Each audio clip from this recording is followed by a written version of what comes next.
তাকনাতু মির রাহমাতিল্লাহ, ও বান্দা আমার রহমত থেকে নিরাশ হইবা না।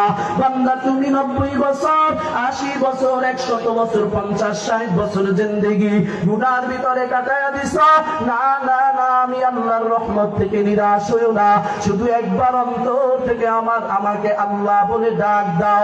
ও বান্দা, যদি খাঁটি তওবা করার পর আমি রবকে যদি একবার রব বলে ডাক দাও, তোমার জীবনের 90 বছরের গুনাহ ক্ষমা করে আমি আল্লাহ তোমাকে জান্নাতের মেহমান বানা দিব। এইবার যুবককে আল্লাহর বান্দা বলতেছে, যুবক, লা তাকনাতু মির রাহমাতিল্লাহ, আল্লাহর রহমত থেকে তুমি নিরাশ হও না, তুমি কোনো টেনশন কইরো না।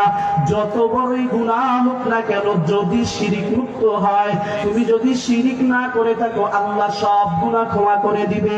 কারণ শিরিকের গুনাহ আমার আল্লাহ ক্ষমা করেন না।